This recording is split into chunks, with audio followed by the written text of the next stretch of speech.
Meeting. Okay, and so our presenters who have been waiting some time are the Barrie Anti-Racism Task Force, and they are here tonight to give us a update concerning, their semi-annual update to City Council. So I will now call on the representatives of the Anti-Racism Task Force to provide their presentation to Council.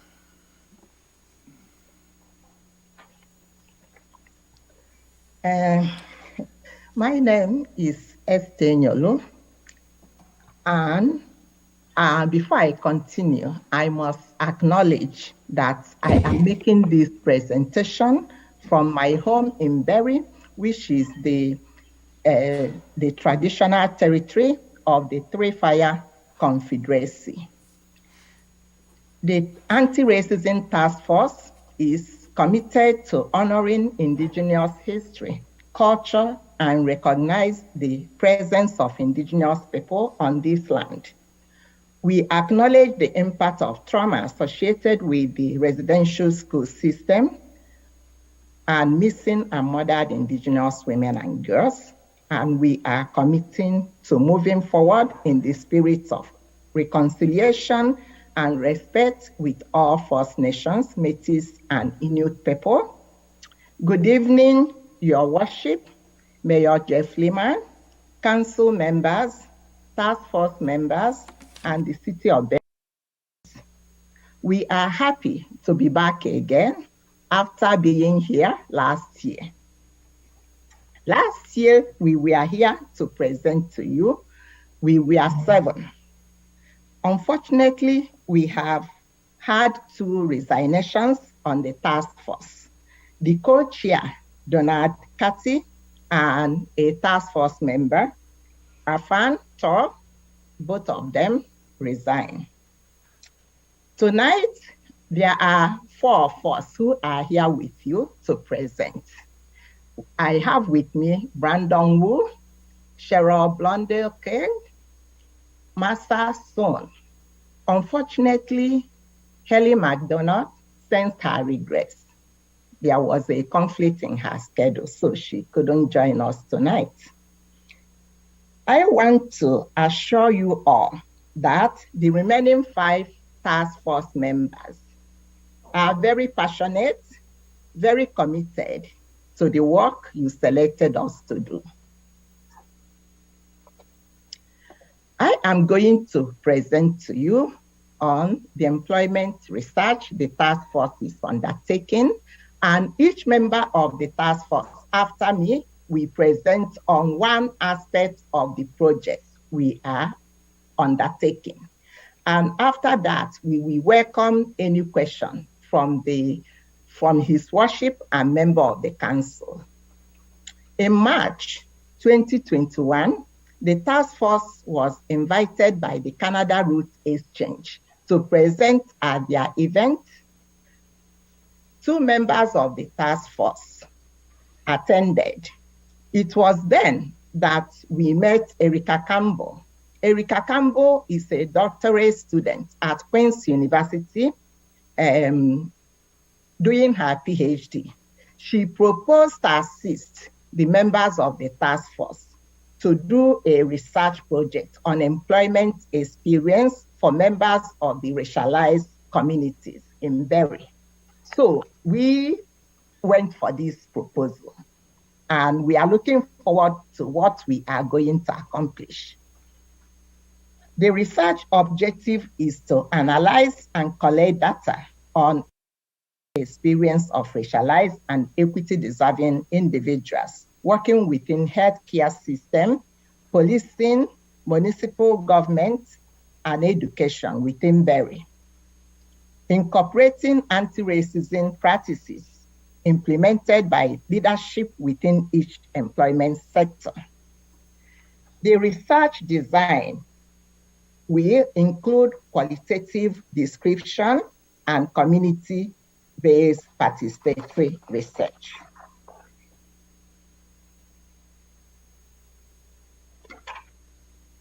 The method of the research will include a semi-structured interview format of collecting data from participants.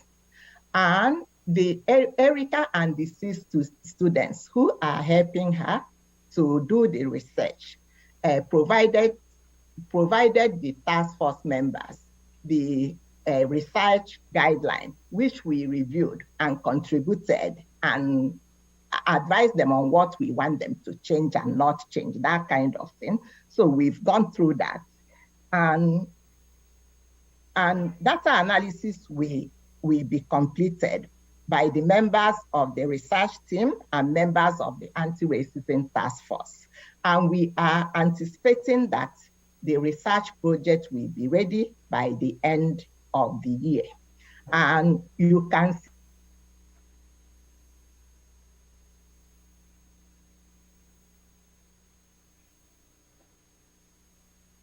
see the timeline for the resume of the activities of the interview. We are in the process of interviewing members of the community who are participating in the research. And after that, all the data collected will be analyzed, put together, and produce a report, which will be shared with you later on.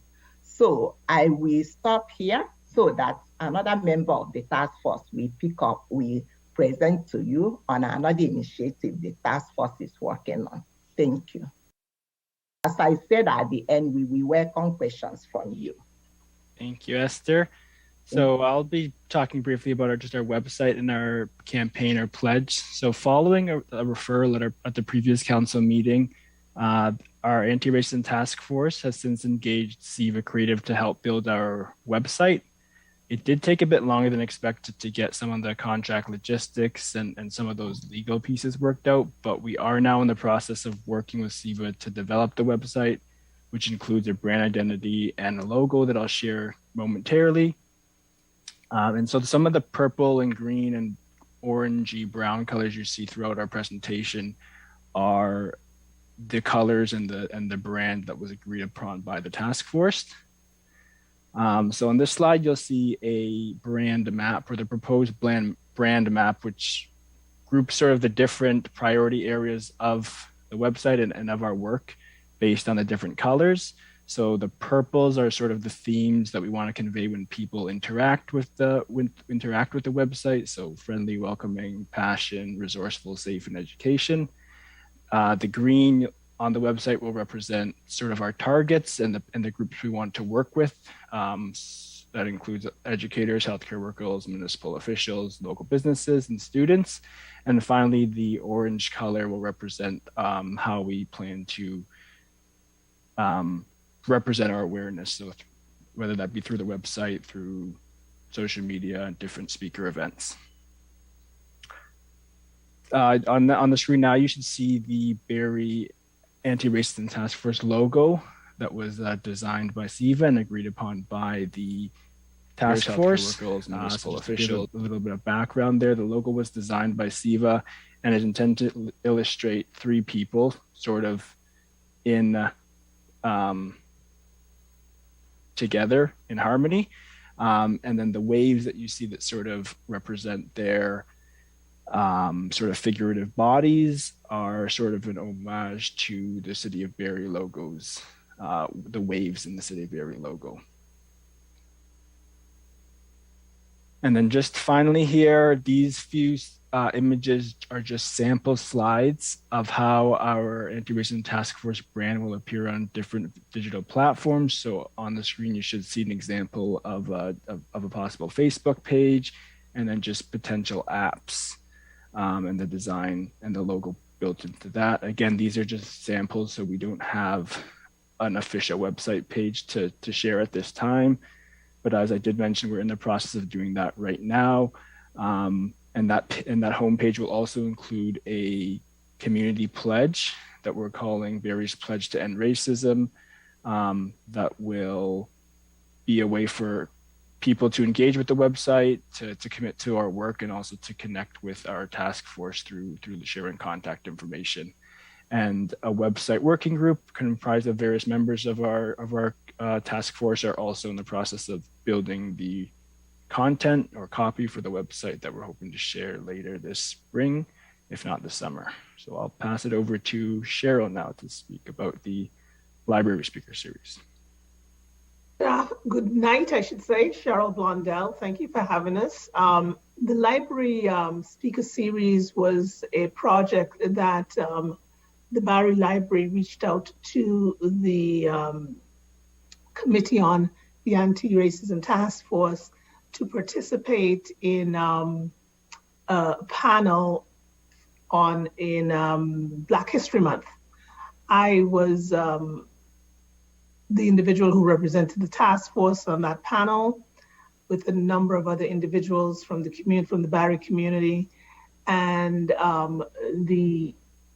it involved or featured people who spoke about their lived experiences and life experiences and journeys throughout the city of Barrie and elsewhere. And these were all Black people of African descent, Black people. And it was also the public library liaised with other libraries in the area, and members attended from these libraries as well as the public generally. It was very well received, and the feedback was excellent. And we thought it's a great way to connect with the public, the Barrie community, as the library is a place where a lot of people go. You can go there and find anything that you're looking for in terms of research, and it's generally free.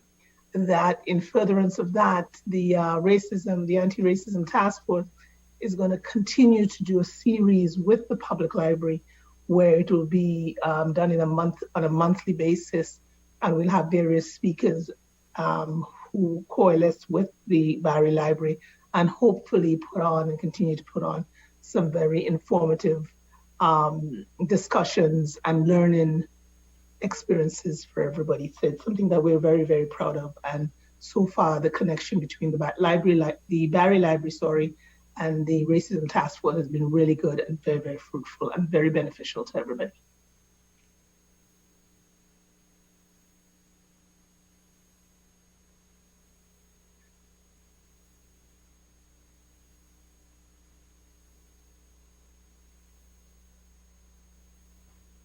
This is you, Massa. Well, hello, I'm Massa Soni. The Anti-Racism Task Force recognizes the importance of working with other committees and organizations that exist in the city of Barrie. We are endeavoring to build important partnerships with them wherever possible. As such, we've been pleased to attend the past 3 meetings of the Town and Gown, a committee striving to maintain a smoother relationship between the city and Georgian College.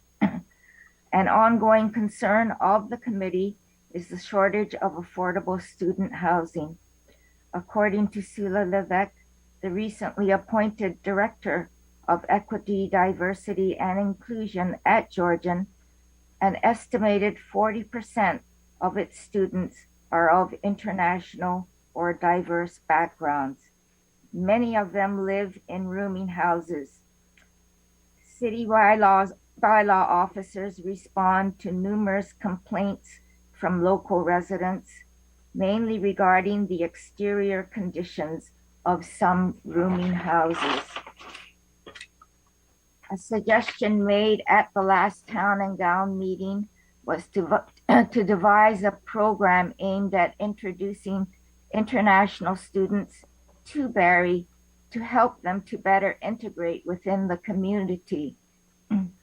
A key topic would be an awareness of the recycling and green bin program, which many international students may not be familiar with.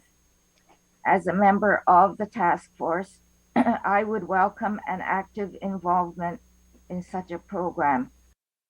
Secondly, Town and Gown members discussed participating in It Starts, a Simcoe County online anti-racism initiative, which was inspired by the Australian model. It Starts' goal is to increase public awareness of the different forms of racism which exist within the community. We on the task force have signed on to It Starts and support Town and Gown's vision of the City of Barrie officially adopting this campaign. Sorry, my throat's funny. Lastly, it was noted by members of the Town and Gown that their membership lacked diversity. The Anti-Racism Task Force would be pleased to work with them and with other city committees such as Accessibility Barrie in reviewing the member selection process and perhaps assisting in recruitment, all the while being mindful of equity and diversity. So saying, we fully understand that the final selection of committee members is at the discretion of City Council. Thank you very much.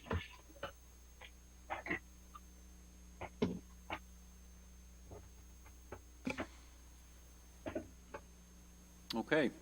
Thank you so much for the presentation, especially for covering for each of you taking a piece and covering the different portions of the activity. I think the story of how the research project has come together and is now engaging the broader community and addressing one of the early things that was pointed out as a priority for the task force around employment and hiring processes. I think this is really interesting, and the involvement of Queens is most welcome. So there may be questions from members of council. Councillor Kungle. Thank you, through you, Mayor Lehman. To the presenters, great to see you back, and wonderful progress that you've made. Very eager to see the resources once the website is launched. I have a couple of kind of comments I'll shape into questions, and it was really great to hear the reference to the It Starts campaign, and good timing because March is kind of the campaign month, and I think you've made some great highlights of the resources. And I was looking at those now through the Simcoe County around how to take safe and purposeful action when we look at and managing through situations and combating racism. And I guess one piece there would be, do you see an opportunity to be providing your information that you're collecting in alignment with the It Starts campaign to different orientation? For instance, wouldn't it be great if the next term of council received an orientation with an introduction to your work, but also some of the tools that they can find in using the resource there? When we talk about committees and employment and other pieces, are there things that you might be finding where you might have recommendations for us about how we even seek individuals to committees? And how we improve the way in which we expand access to those opportunities, but also how we look at diverse and inclusive processes. So not to be critical of ours, but I believe we can always do better. And so would love to see if that's something in the plans as you move forward and build the resource out about the potential to come back to the next term of council with some tools and maybe a good beginning of term orientation.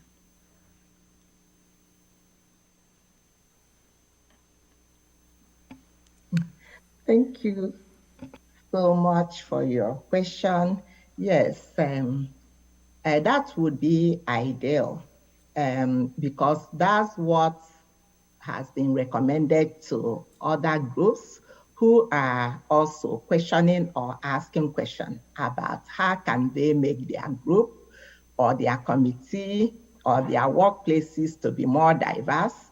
The best place to start is to reach out to those committees or communities, those communities, by putting up a call indicating that you are looking for members of this group to join the committee or outreaching this committee, and also sending to different community organizations these members you are trying to attract, belong to. That's what we have. And also the task force members from the booklet we are working on, the research project, it will include some recommendations which anybody can utilize. And also we are here too to make suggestions to you, depending on what you want us to recommend or where you need our help.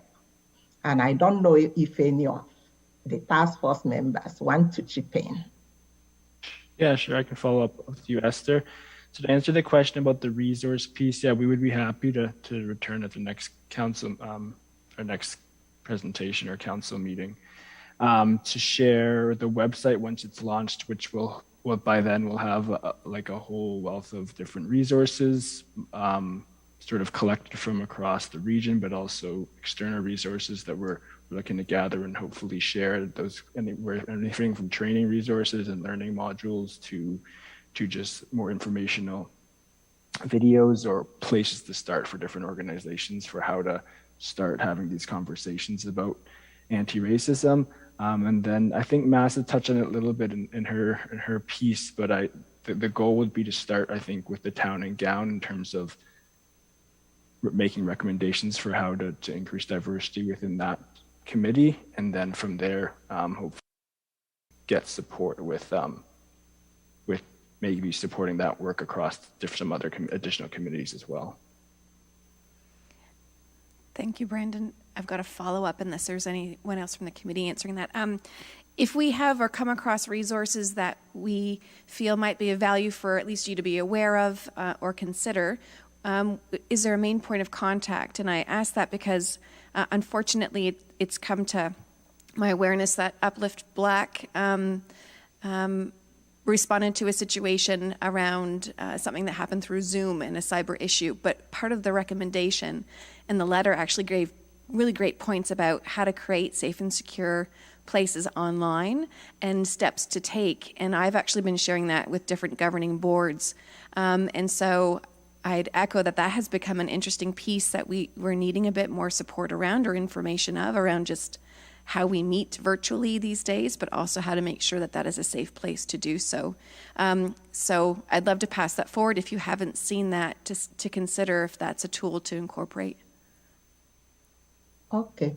And also, in terms of sharing information with us, we will suggest that you send it to Lauren White from the mayor's office, and she will share the information with us. Great, and we do have a anti-racism@barrie.ca email too that Lauren does monitor, so that can be, we'd be pleased if you sent that resource for us to share. To anti-racism@barrie.ca. Thank you. Thanks, Councillor Kungle. Other questions? Councillor Rima, I did see you first, and then Councillor Harris and Councillor Morales. Go ahead, Councillor Rima. Thank you, Mr. Mayor. And first of all, I want to say a big thank you to the task force for the help that you've given the Town and Gown Committee at this point. Especially Ms. Zomi. We've had her at our meeting a couple of times, 3 times, I think, and you've been very helpful. I might also say, mention to the members around the table here that the Town and Gown Committee has adopted some motions dealing with increasing the committee's diversity and looking at other things that council could do with respect to greater diversity. And those motions will be coming before us in the next month or two. So stay tuned for that. I think the other thing I just wanted to say was that I really like your new logo. I think it really is very colorful, and it's very expressive as well.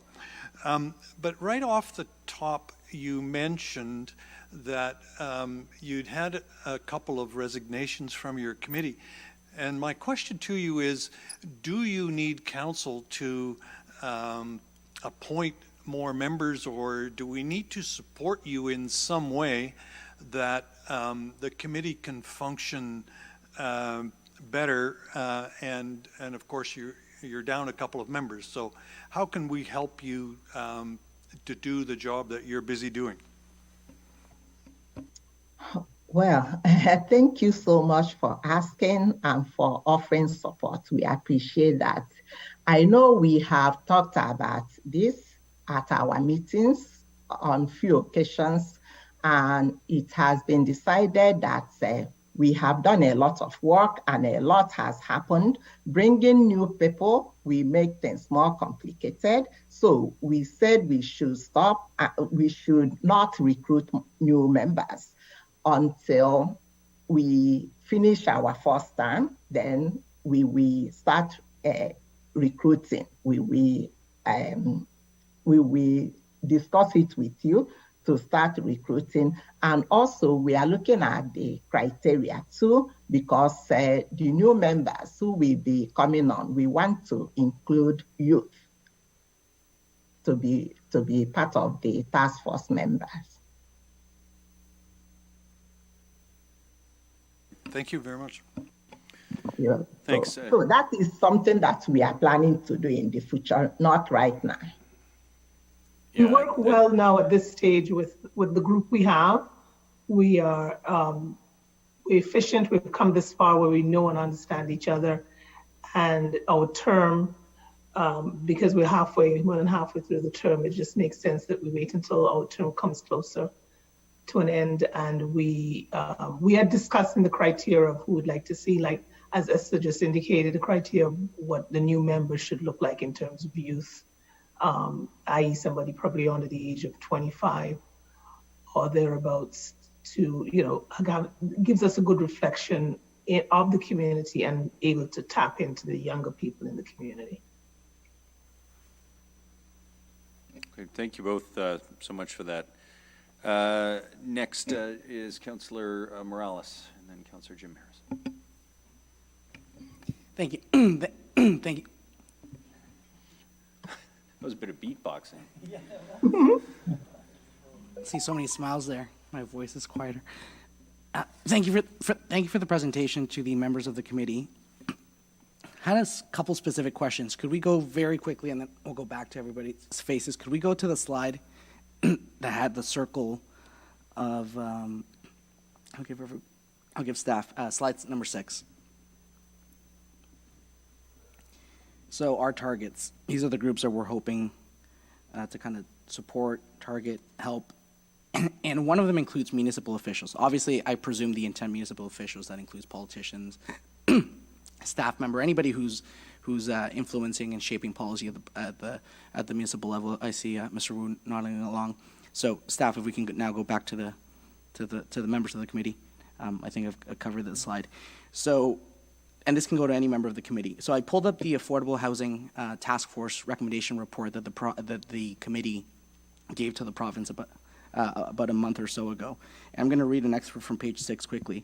The high cost of housing has pushed minorities and lower income Ontarians further and further away from job markets. Black and Indigenous home ownership rates are less than half of the provincial average, and homelessness rates among Indigenous peoples are 11 times the national average. When housing prevents an individual from reaching their full potential, this represents a loss to every Ontarian. Lost creativity, productivity, and revenue. Lost prosperity for individuals and for the entire Ontario economy.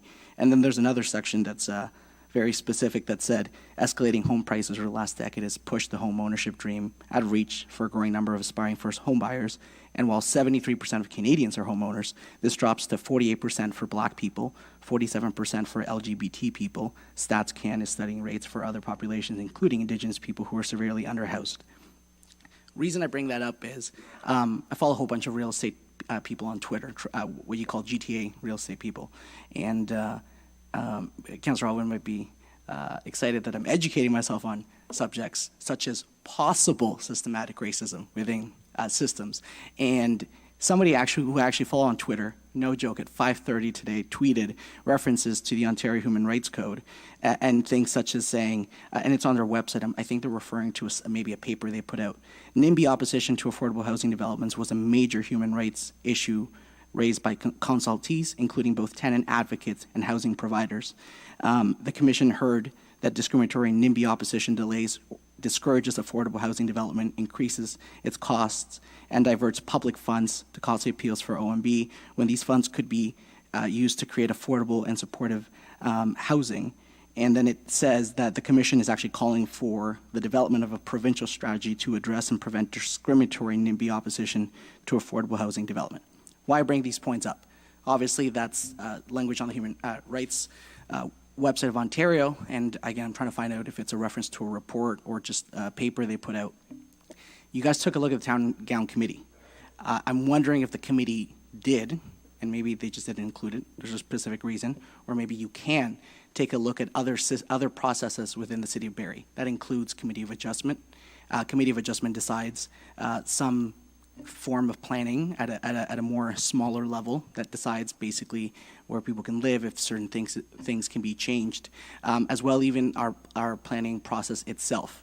Because again, I've been hearing this a lot more out of Toronto City Hall, but obviously with the task force, and I read it verbatim, so if people didn't like maybe some of the language I used word by word, it's coming out of the task force report that was given to the provincial government, and there's also language on the Ontario Human Rights Code. I'm wondering if this committee sees it within their mandate to review those processes to make sure that we reduce or break down any possible systematic racist practices, policies, or blind spots within our own planning process.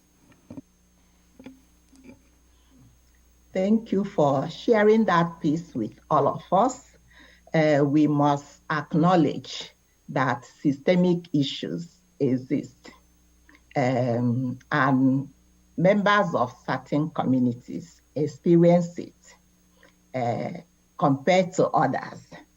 There is inequality, inequities that exist in our system, and we must acknowledge that. Not acknowledging it, we are deceiving ourselves. And when you look at our society, we have a huge housing crisis, not only in Barrie, all over Ontario, and I will say all over Canada. Buying a house now is unaffordable compared to 5 years ago or 10 years ago. It has gone up so much, so high that a lot of families cannot afford to purchase a home. And the rental is not even easy. Before, when the housing weren't affordable, but people could rent. But now, including rental properties, they are so expensive. Housing has gone up. Low-income people are having a lot of challenges renting, not to talk of buying. So we will appreciate if cities, towns can invest in building more affordable houses for low-income families. And also people from the communities that you just identify, Blacks, Indigenous, racialized communities, people with disabilities, and so on. Those suffering more. And we know during the pandemic, a lot of people lost their jobs due to lockdowns and due to the fact that a lot of businesses were put on hold. So a lot of people lost their job.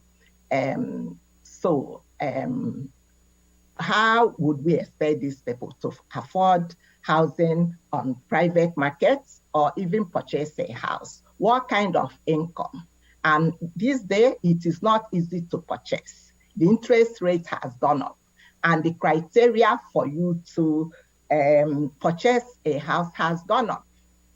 And if you're buying a house of 800 and something, most of the houses are in 700, 600, 800, 1 million, 1 point something million. I know Barrie used to be so affordable some years ago. It's no longer. Go check out all the new properties development. They are starting at 600 and something, 700 and something. So we find ourselves in the same predicament that other regions are finding themselves. Housing is a big issue. My dream is for each town, cities to build more affordable housing for low-income families.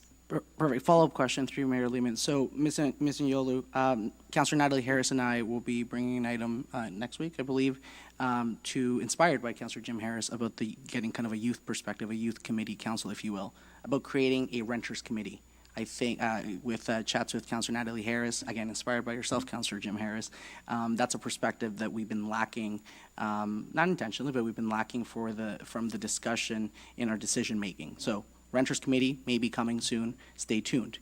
As it relates to race, anti-racism, and again, it's incredible the people you discover on Twitter, and again, what I'm reading there on the Ontario Human Rights Code saying NIMBY opposition to affordable housing projects can violate the code when it results in changes to existing planning process, barriers to accessing housing, or expose proposed residents to discriminatory comment or conduct. And following up on a comment Councillor Rietma said, would your committee benefit from maybe having an additional member, especially since there's some possible vacancies, that maybe has a planning background that could empower your committee to review planning processes, right? Because you guys all have strengths, but maybe having somebody with more of a planning background that could review our systemic processes and maybe provide recommendations, clarify blind spots. So the comments that you've said, Ms. Inyolu, and the concerns expressed on the Ontario Human Rights website here can be mitigated where possible while awaiting a possible provincial strategy to address this, since it has such a direct impact on the livability of racialized communities, of all communities, but I'm bringing it specifically because of the task force that we're talking about. Would you benefit from that? Because if that's the case, I'm sure maybe Access Barrie could help amplify the recruitment of a board member, maybe specifically with this kind of skill set. Yeah, I think that is definitely something we can consider, and we'd be happy if you shared this report with us via the email that we mentioned, anti-racism@barrie.ca. As you know, because you did note the Ontario Human Rights Code a number of times, but that's actually the legislation. I think you might mean the commission might have done a report. That's why it'd be helpful to get that report for us to review, and we'd be happy to invite you to a meeting as well to maybe elaborate on that on an upcoming meeting. And yes, for sure, we'd be happy to support in whatever way we can in terms of, determining whether another member may be necessary with a planning background, or whether we can just consult with the existing City of Barrie planning members who are already involved in this work. Because a planning member is one thing, but they also have to have sort of that equity lens or an anti-racism lens that would be harder to find, that may be better suited for us to just consult with them directly. But we're open to options, and that is definitely something we can consider when we look at new membership. Perfect. Thank you to all. Just a little bit to add on that. The Human Rights Code deals with the forms of discrimination in terms of, yes, the one aspect is the availability of housing. The other aspect of it is the people who are looking for tenants or looking for someone to rent to, and because of their discriminatory practices in terms of race, ethnic biases, are not considering these people. So that is one of the issues that you have when you have people displaced and not able to find housing, is because they're being turned away from the door. So it's a matter of recognizing the deficiencies and the biases, and thereby applying the Human Rights Code, because it's discriminatory to not accept a tenant because race, ethnicity, as you know, as is outlined in the Human Rights Code. That is where the bite to the racism comes in. Perfect. I appreciate everybody's feedback. I don't have any further questions, Mayor Lehman, but yes, the comments in addition to the Affordability Task Force report that I read were from the Ontario Human Rights Commission website, the actual Ontario website, but I'm wondering if the expert, like the paragraphs and language that has the links, is referring to a past report or just a comment. So I will get that clarification for the committee, and so you guys can take that next step. Thanks for all your work. Thank you. Yeah, thanks. Thanks very much. Councillor Jim Harris. Hey, thank you, Mayor Lehman. I have a question through you to the committee. Just first of all, thank you to everybody for your work and commitment. And I just maybe a first comment. Our essence on the brand map. I really like the themes under our essence. So those are wonderful. One question. on the same slide with the brand map, our targets, and I noticed there's a variety of sectors, and it says some of the groups. So there may be this group I'm about to mention may be included, but given even in the task force, its inception and evolution, our law enforcement officials took a fairly significant lead, and Chief Greenwood obviously working with Mayor Lehman to help move this forward. I'm wondering if under our targets, if law enforcement is there and just not identified, it's one of the some groups that you're looking to target. I think they are included in the research that I mentioned. Mm-hmm. They are one of the groups. Yeah, just to clarify, the images that we shared are from SIVA, so they're just sort of concept work. So yeah, the police services are definitely one of would be our target groups that we'll be supporting, that we've also already sort of liaised with in terms of some of their school-based programming as well. Oh, great, thank you. And I did notice them as a research objective, looking at employment, including policing and experience of racialized and equity-seeking individuals there. So thank you for answering my question, and thank you for your work. Well, one further question. I mean, given where this group has already gone and what you've accomplished, have you been reached out to from other municipalities in Simcoe County, kind of as a lead or maybe as a reference for work that's being maybe thought about in other municipalities in Simcoe?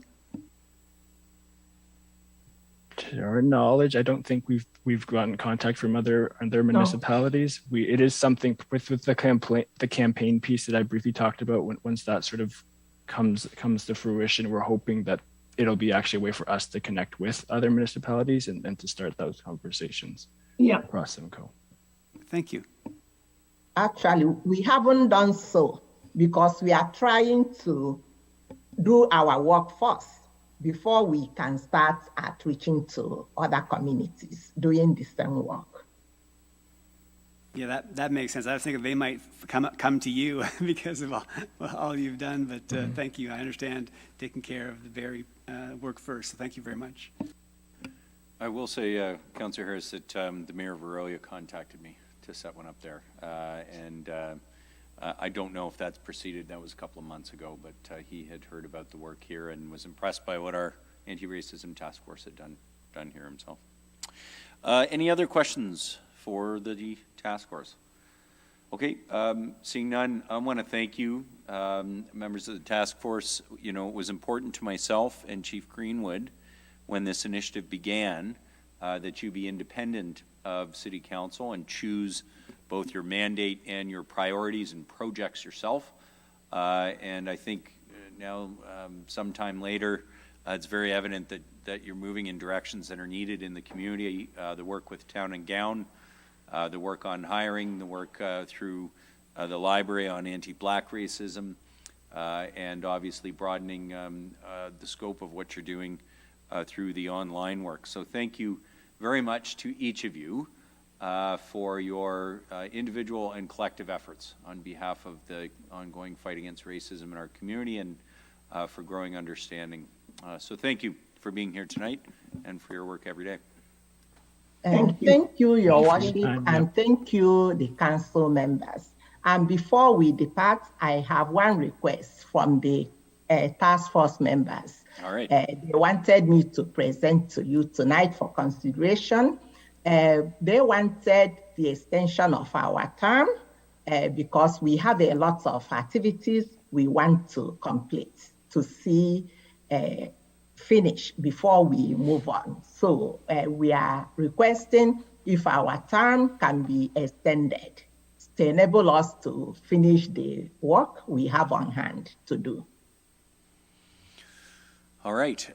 We will have to check into what would fall into this term of council and what the next council may need to approve. Esther, I don't think there's any question. I'm not sure I want to speak on behalf of all of my colleagues, but I can't imagine any question that anyone doesn't want your work to continue. It's probably just a matter of whether this council can bind the next one to the ongoing work of the task force.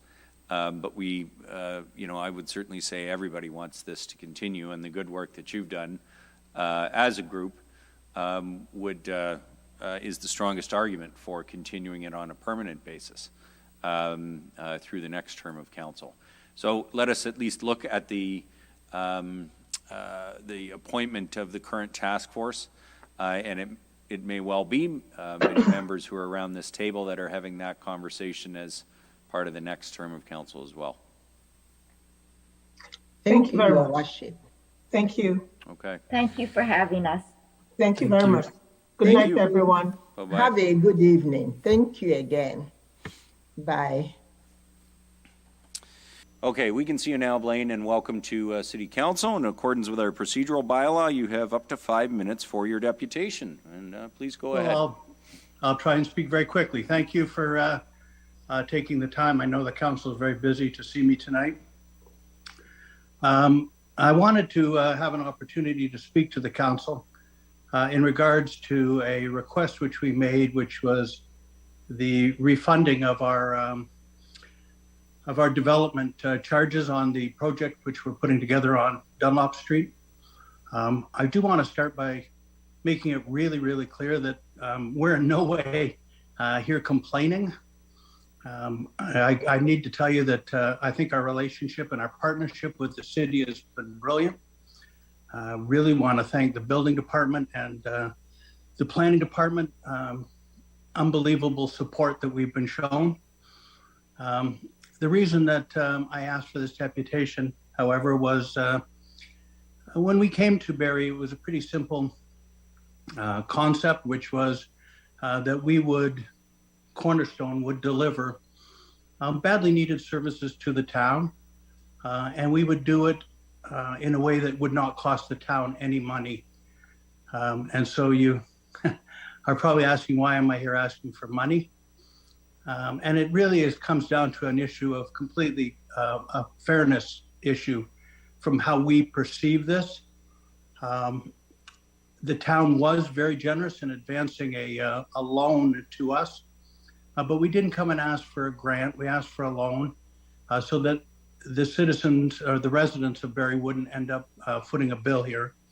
And we have begun repayment of that loan. But in that same understanding, when we originally came forward, there was an understanding that the city would not effectively profit off of our activities. We were first venturing on this project. There was a building which was already in place. We had hoped we would be able to do it. Therefore, there would be no concept of development charges. For a lot of reasons, in 5 minutes, we can't get in with that building, just accelerated out of reach, putting us in a position where we had to go greenfield and put in a new building. That meant that we were in a position to be charged development charges. And in our basic understanding, we weren't going to cost the city any money to provide the services to your residents. And in return, the city wasn't going to generate a revenue stream from us. And so I asked Councillor Harris to how to best address this, and this is where we're at. I understand that this was voted on and voted against, and so I wanted to have an opportunity to come forward and make our case for why we feel that this is appropriate. On that, I will leave us a minute or two, so if there's any questions. Okay, thanks very much, Mr. Hobson, for the deputation, and of course for what you want to do in Barrie and are proceeding to do in Barrie. Questions for the deputant? Does anyone have any? Councillor Morales. Thank you, Mayor Lehman. Through you too, Mr. Hobson. Mr. Hobson, do you know of any hospitals in Ontario that provide the rehabilitation services that you provide? Hospitals? No, sir. Okay, perfect. And obviously, a lot of us are familiar with the services you provide. Could you maybe just very succinctly describe the services that you provide? Yeah, when we came forward to the town of Barrie, we made a commitment to bring a cornerstone community to Barrie. And a community consists of 3 separate entities. The first is that we're putting in Barrie is a woman's residential treatment facility. That is a facility where people that are recovering from addiction would have the opportunity to take a 90-day stay with us. And during that time, they would have a combination of therapy, engagement with the community, work rehabilitation, with the concept of bringing somebody from the outskirts and from isolation back into part of being a community. But in order to do that, we need the other two pieces as well. And so we committed that we will, once this one is completed, be building a men's residential facility, and we will be building a community center. So it is a very different approach to rehabilitation. It is outstanding in terms of its impact and effect. I know of no other model that's as effective as it is. And I do need to say that, just to clear up a misunderstanding, when we say that it's subsidized by us as a private charity to the individual who needs to our services. It is not subsidized by any government agency. So we stretch a dollar a very, very long way. And Okay, perfect. I appreciate your response.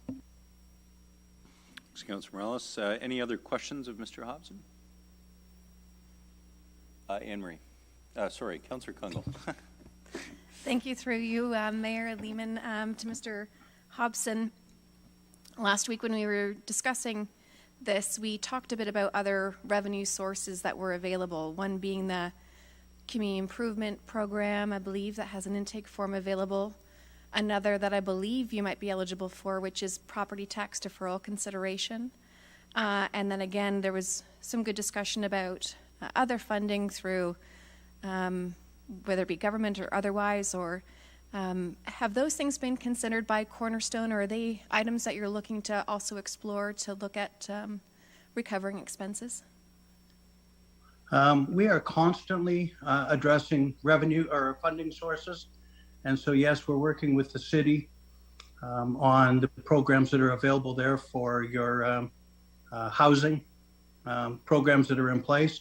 But we've also explored Trillium and multiple other funding sources.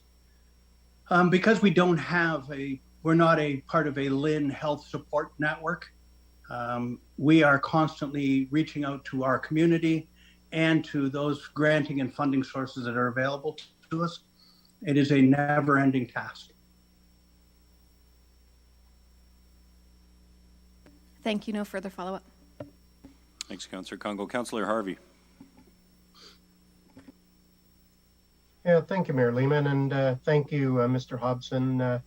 We obviously, obviously council voted a different direction last week, but I'm quite certain and confident in saying we all really do appreciate the services that you are bringing to our city. I just wanted a little bit of clarification on one point that you had mentioned, and that was about how it was going to cost the residents of our city nothing.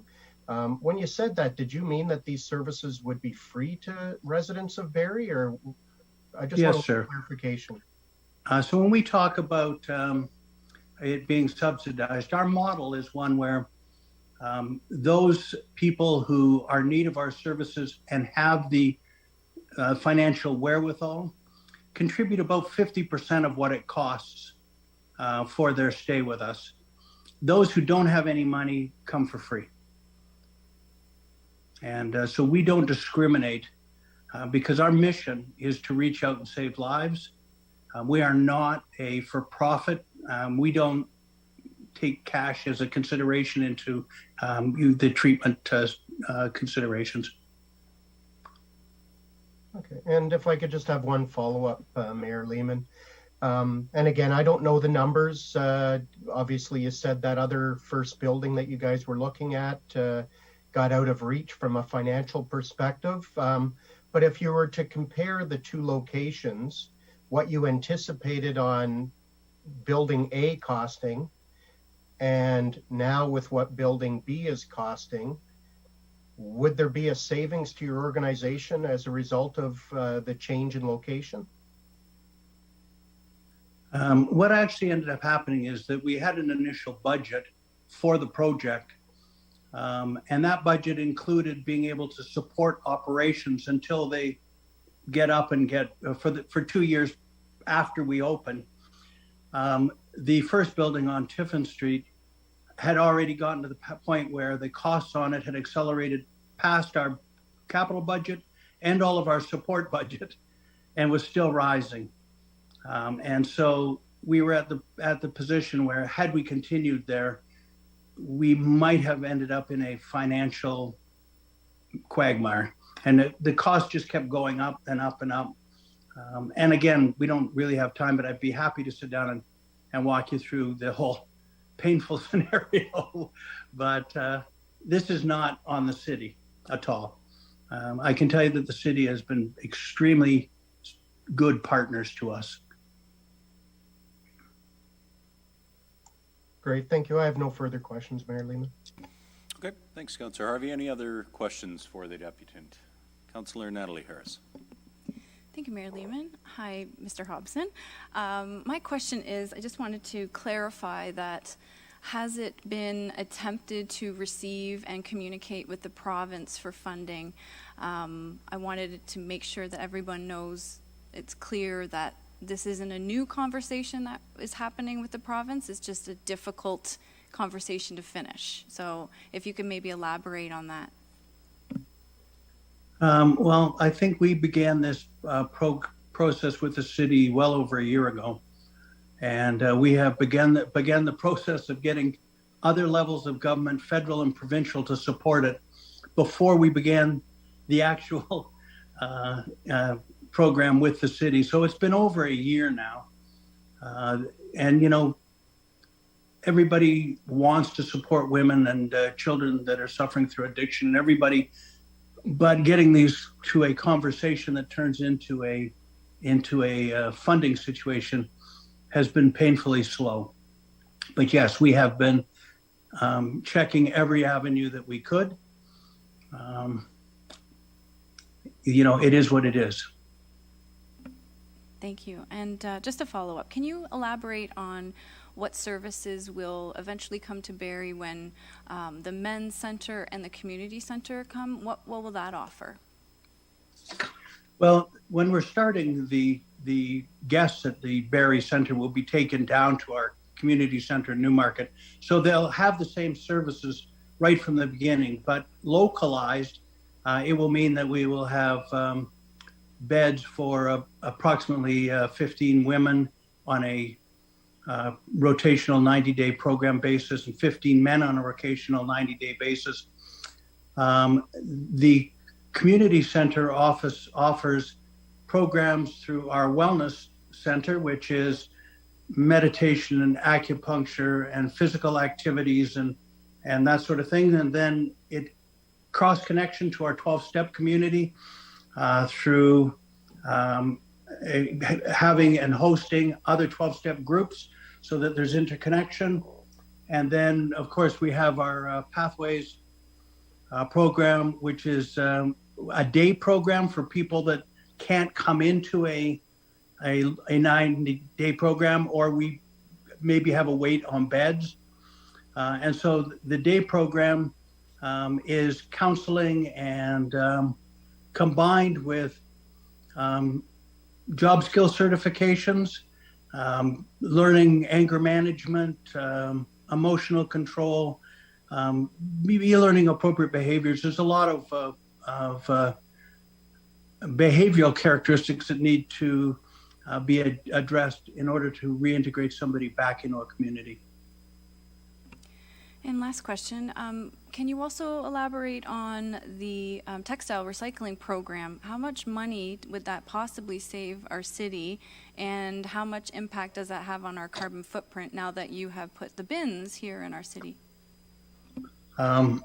We anticipate that by the time, this time next year, we will be diverting about 2 million pounds from your landfill. If you take simply the tipping fee, that's going to be somewhere around $60,000. However, that doesn't take into account, as the mayor and I have discussed, what it actually costs to create a landfill. It's substantially more than that. I have not done the analysis. We have a person at the U of T who does the analysis to determine the amount of greenhouse gases that are diverted, but that can be done if it's useful. Yeah, thank you. That's a great point as well, that in the future we can definitely look into getting those facts, and that's been happening in Newmarket as well. So that's it for me. Thanks. Thanks, Councillor Harris. Any other questions of the deputant? Just one for me. Blaine, the bins have been out for a little while. I've actually used them myself. How are collections going relative to what you were forecasting or hoping to see by way of donations into those bins? I think that the bin program is right on target, and the household collection program, I think, is exceeding expectations. And my understanding from the operations people is it's kind of a hit in Barrie. People like it. So I think we're on track to be able to deliver the 2 million pounds of diversion that we originally projected for the city. I know I got rid of clothes I had no business even trying to wear anymore, so I appreciate that. Thank you for your deputation, Mr. Hobson. The matter will be up on Council's agenda very, very shortly, but thank you for being here, and of course I echo the thanks for what you are doing in Barrie. Regardless of wherever we end up on this issue, I know we are very thankful for what you are trying to do and are going to do in terms of Cornerstone for Recovery in Barrie. So thank you for being here. I appreciate your time. Thank you. Okay, it's moved by Deputy Mayor Ward, seconded by Councillor Thompson, that Section G of the General Committee Report dated March 21st as circulated be received. This was the item on the Cornerstone grant. The disposition at General Committee was the item was defeated. So voting tonight at the moment, the motion that's on the floor, if the motion is approved, it continues to be defeated. Is there an amendment? I thought there might be. Councillor Natalie Harris, go ahead. Thank you, Mayor Lehman. Through you, I would like to send an amendment. It's put forward by myself, seconded by Councillor Morales, that 22G060 Cornerstone grant be reintroduced and rediscussed.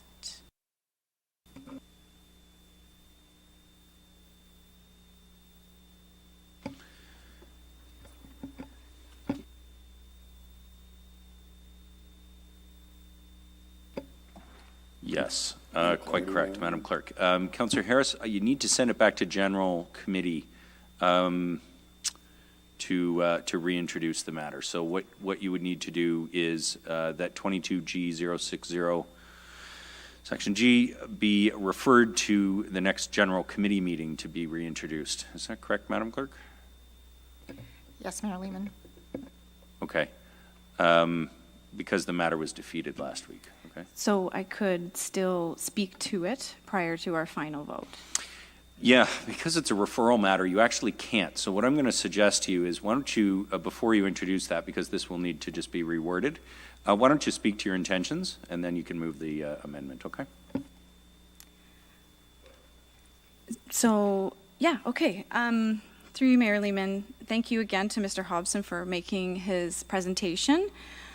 Thank you so much for this as well. Lots of different things to go through. I think the big point that I want to highlight is, obviously now Blaine has really made it clear that he's very grateful to all the hard work that's gone into this with the city on so many levels.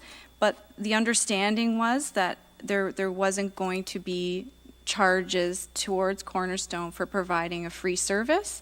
And on top of that, we are contributing in so many great ways to the city, reducing taxes for our tipping fees, etc., our land at our landfill, decreasing our carbon footprint, and addressing an emergency that we have had even prior to my term here on council with respect to addiction and mental health crisis in our city.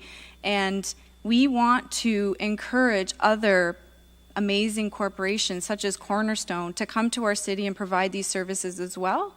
And I think in good faith, if that was the consideration initially with the first building, that we should stay true to that, or else we're setting an example that it's a gray area, and maybe other organizations like this will just go to another city. And there's really no way of calculating the savings that will occur within the city limits and beyond within the county. Again, this will be serving the entire county of Simcoe as well, the first women's treatment center in the county of Simcoe. We're so behind already on the services that we need. The services that we're already funding through the county are stretched thin. And very difficult to collaborate and share with each other. And I think Mr. Hobson really, pointed out that this is something that's just unprecedented. We have hospitals that provide services that come forward and ask us for millions of dollars. And we're just asking not for, we're just asking to excuse the DCs. It's not like we just shouldn't be benefiting from Cornerstone coming to our city. And going forward, if we want to review the policies and make sure that they're clear and communication with certain companies or organizations that are coming forward to potentially provide these services, then we should do it then. But this time around, I think in good faith, we should definitely be showing our appreciation to Cornerstone, and also the fact that they're bringing a men's treatment center, they're bringing a community center. It's the dividends that we will be receiving for our community and our citizens. There's really no value to it.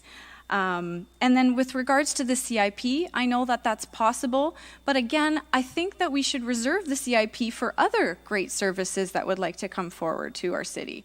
So this is an exceptional situation, and I understand, but we did have some, we had Redwood, this has occurred before. We did give them grants for their DCs as well. I agreed with Deputy Mayor Ward that we would only do the 75% refund and approach the school boards for the 25%. That's completely fair. This isn't something that we're reversing our word with. This was an understanding. The location changed. Now they're literally building the women's treatment center. It's coming along. It looks great. And they want to open the doors in this summer. And we were hoping it would have been last summer until the Tiffin Street fell through. So this is extenuating circumstances. We don't want to go into the funding reserve that they already have, which came from the loan that we gave them. So half of that will be gone if they have to pay these charges. And a great point also from Deputy Mayor Ward last week was, we don't make second suites pay DCs. We don't make garden suites pay DCs. There are some, I get it, we have policies in place. But again, this is an extenuating circumstance. This is a different situation. We must support Cornerstone and do everything again. And I also conversation as well about the bins that Cornerstone received. Cornerstone's bins weren't really even like any other bins out there. This wasn't just putting a bin that a service wanted to put forward and collect textiles and receive the funds. We made this a part of our city because these bins are very advanced and high tech and are able to stay clean, basically, and not be an eyesore in our city. And like you said, they've been used by so many people, including myself. It's a win-win all around, such a win-win. The right thing to do is to make sure that we vote to approve this Cornerstone grant, show our true appreciation for them not giving up, even after Tiffin Street fell through and they worked so hard. So I stand firmly, please, those who voted against it, please reconsider tonight. We can look to the future to clarify policy, but leave the CIP money for other amazing organizations that would like to use that funding for more services that we need. We're already stretched too thin. Okay, appreciate the remarks. Councillor Harris, would you like to move your referral motion now? Do General Committee, the next one? Oh, sorry, Sergio. Sorry, did you have a question, Councillor Morales? Once she moves the referral, it's non-debatable. That's correct. Okay, so I had a question of process, if I may. Sure. Yeah. You can comment until the amendment's on the floor, actually. Perfect. Go ahead. Okay, so Mayor, first of all, I might need clarification with process here, but I remember previous motions. I'm going to use a really obscure one from a previous term. When council did the vote on the high school in the Southeast Barrie, I remember at the time, Councillor Prince moving amendments at council to essentially try to redo the decision. So I know your comments were that if Councillor Harris wanted it reintroduced verbatim, it would have to go to general committee. Couldn't she just do an amendment basically with the exact same language that we already considered last week? So essentially we can do the vote now. Madam Clerk. Through Mayor Lehman to Councillor Morales. This is a little bit of a different situation because the matter had lost. So there's no motion on the floor currently to amend or reintroduce. So she can refer the matter back to General Committee and we can reintroduce the matter at General Committee next week for discussion and vote.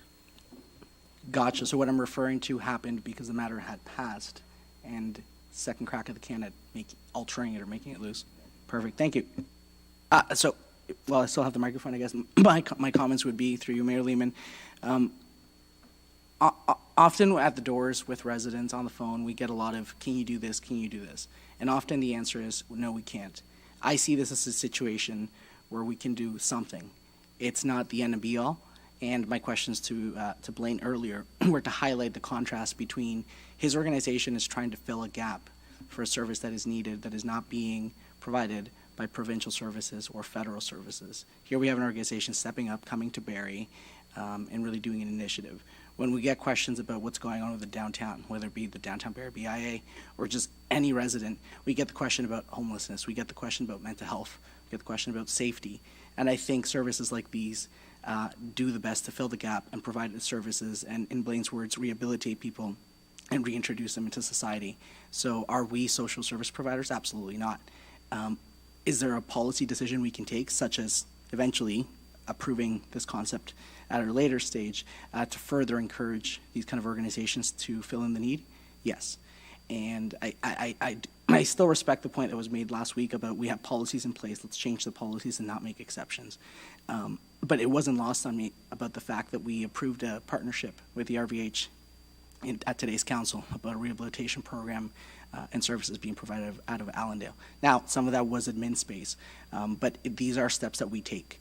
I know back in the early 2000s, I forget the year, a council at the time provided $51 million to the RVH as well to provide much necessary health services in our community that one would argue are not part of they're not the privy of municipal taxpayer dollars. So I don't see this that different. I see this as again, social work / medical service that we need to fill in the gaps. And I don't do this necessarily enthusiastically, but I hope we get to a point where our province and our federal government rejig the system so people aren't falling through the cracks and organizations don't have to step up and appeal to our moral sense on making exemptions to allow them to deliver services. So I guess I can't support your amendment right now, but I will support it in the proper process when it comes back to us. Thanks, Councillor Morales. Councillor Thompson. Thanks, Mayor Lehman. Through you to Mr. Miller. Currently, what is the shortfall in our DCs? DC reserves. Mr. Miller. Through you, Mayor Lehman, to Councillor Thompson. So currently, over the next 10 years, I believe we're relying on close to $1 billion in DC funding. I don't have the number quite in front of me. Happy to say that as of the end of the year in 2021, we're just finalizing the year-end report. We do have a small positive balance in there of $20 million, but we do have a substantial amount of commitments on the DC reserves. So it's positive today, but potentially we'll be back to negative next year. Just to follow up. So because of the growth we've had, we've got a positive, but in previous meetings, we've had a shortfall of about 125 million. So you're saying with the positive reserve right now that we're lessening that burden that we've been discussing in previous meetings? Is that fair to say? Through you, Mayor Lehman, it's a positive outcome. If you remember, we revised the DC, our bylaw in 2020, and there was an uptick in folks paying DCs in December. As we've also had a lot of more activity. So there was a nice bump in December that put us in a positive position. This time last year we were negative. We're on a slippery slope. I anticipate we'll probably go back into negative next year, but hopefully that'll rectify itself over time. Perfect. Okay. So just on a comment Blaine had made, like the city's not profiting from DCs. Like they're allocated to other things. So and to a comment Councillor Morales made, the question he asked was, do hospitals provide treatment? And the answer was no. The provincial government does provide treatment, and the federal government. There are treatment centers that are funded by provincial and federal government. It's not provided at the hospital. So it's back to, we've got to keep to the facts and stuff. And I understand, look, I had a very good conversation this afternoon and with Blaine, and and I explained my position, and why I spoke the way on this matter last week. But the part with the bins, like we sole sourced it, and I fully understand that we have a benefit, the tipping fees and all that. But I will make a comment, and this is where I didn't want to get, because and like I said to Blaine this afternoon on the phone about the importance of this service in our community, but we sole source these bins. This is such a revenue generator for this, which offsets the cost to our people who are going to need this service, whether they're from Barrie, Newmarket, Simcoe County, they're from all over, and but in 2018 there was a tender put out for these bins in Newmarket, Aurora, that there were 9 plan takers, and Cornerstone was one, Steps to Recovery, that were unsuccessful. It was actually awarded to Diabetes Canada. So when I see the amount of plan takers and submissions and stuff, they're doing that because this is a lucrative business. And to say that, they're deferring the waste to our landfills is 100%. But we give them the sole sourced revenue, which we don't do to any other charity. And I think sometimes the conversation is, we have to do this. We've done lots, and I don't want to discount the great work council has done for Corners. And Blaine had said it. He was very happy with our agreement, but I don't think we've went against any word. I really hope that Councillor Natalie Harris and Mayor Lehman, when they were attracting Cornerstone, would have ever said to them, you won't pay DCs. And I know for a fact that wouldn't have been the conversation. So we aren't going against any word.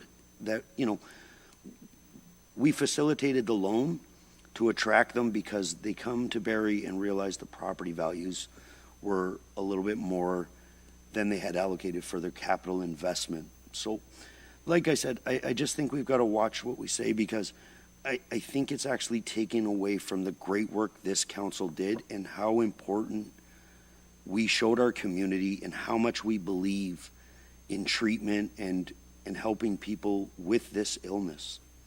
And that's all. Thanks. Thanks, Councillor Thompson.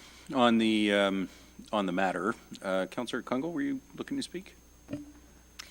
Thank you, through your worship, to Councillor Harris. So depending on whether or not a referral comes forward, I guess I would say, knowing that we have encouraged and strongly, made different funding available for different agencies like this one, who are, to my understanding, are eligible. I would like to see them seeking that out, and then if there is an ask for funding, that at minimum it be considered to be an ask that then is a reduction from that they could attain through the CIP and through property tax deferral and or other options, as we've spoken to around. others that could, have some responsibility about making their own deferrals. So I would like to see at minimum a change to the ask, because I do feel strongly about having put those programs in place to support these types of asks. But at this point in time, I do struggle, although we could change the policy in time. I still feel that we actually have been fair, but there have been some situational factors that have changed probably the appreciation of DCs coming into the picture.